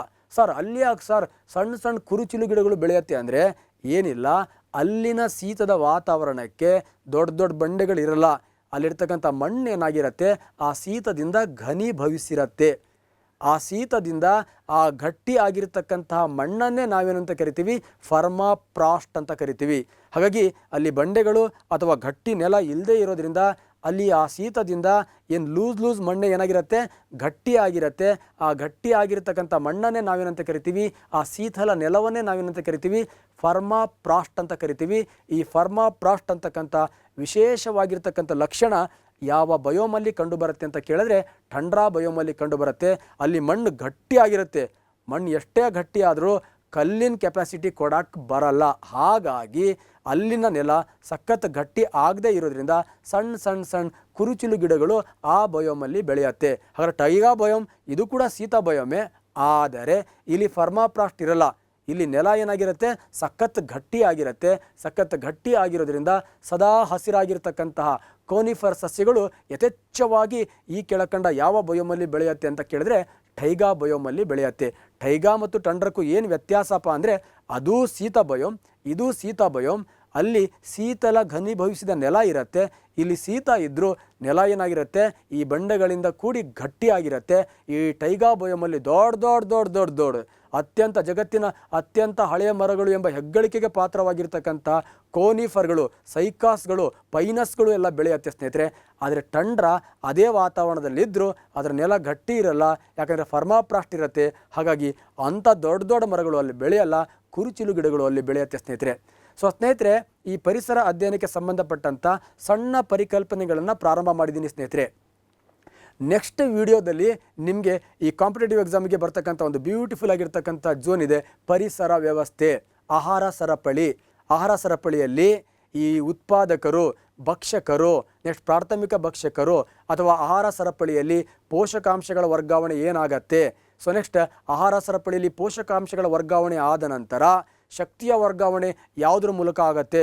ಹಾಗೆ ಈ ಆಹಾರ ಸರಪಳಿಯಲ್ಲಿರ್ತಕ್ಕಂಥ ಏನು ಹಂತಗಳಿದೆ, ಈ ಹಂತಗಳಲ್ಲಿ ಶಕ್ತಿಯ ವರ್ಗಾವಣೆ ಆದರೆ ಅದಕ್ಕೆ ಏನಂತ ಕರಿತೀವಿ, ಪೋಷಣ ಸ್ತರ ಅಂದರೆ ಏನು, ನೆಕ್ಸ್ಟ್ 10% ಲಾ ಅಂದರೆ ಏನು, ನೆಕ್ಸ್ಟ್ ಈ 10% ಲಾನ ಪ್ರಪೋಸ್ ಮಾಡಿದ ವಿಜ್ಞಾನಿ ಯಾರು, ಸೂರ್ಯನಿಂದ ಅಗಾಧ ಪ್ರಮಾಣದ ಶಕ್ತಿ ಬರುತ್ತೆ, ಆ ಶಕ್ತಿಯನ್ನು ಫಸ್ಟ್ ಯಾರು ಬಳಸ್ಕೊಳ್ತಾರೆ, ಅಲ್ಲಿಂದ ನೆಕ್ಸ್ಟ್ ಜೀವಿಗೆ ಎಷ್ಟು ಹೋಗುತ್ತೆ, ನೆಕ್ಸ್ಟ್ ಜೀವಿಗೆ ಎಷ್ಟು ಹೋಗುತ್ತೆ, ನೆಕ್ಸ್ಟ್ ಜೀವಿಗೆ ಎಷ್ಟು ಹೋಗುತ್ತೆ, ಅತ್ಯಂತ ಕಡೆಯ ಹಂತದಲ್ಲಿರ್ತಕ್ಕಂಥ ಜೀವಿಗೆ ಜಾಸ್ತಿ ಹೋಗುತ್ತಾ ಏನು ಕಡಿಮೆ ಹೋಗುತ್ತಾ, ಕಡಿಮೆ ಹೋಗೋದಾದರೆ ಆ ಜೀವಿ ಯಾಕೆ ಆವಾಸ ಅಂದರೆ ಕಂಪ್ಲೀಟ್ ದಟ್ ಈಸ್ ಎಂಡೋಜಿನಿಯಸ್ ಅಂದರೆ ಕಂಪ್ಲೀಟ್ ಹಾಳಾಗ್ತಕ್ಕಂತಹ ಒಂದು ಪರಿಸ್ಥಿತಿಗೆ ಬಂದಿದೆ.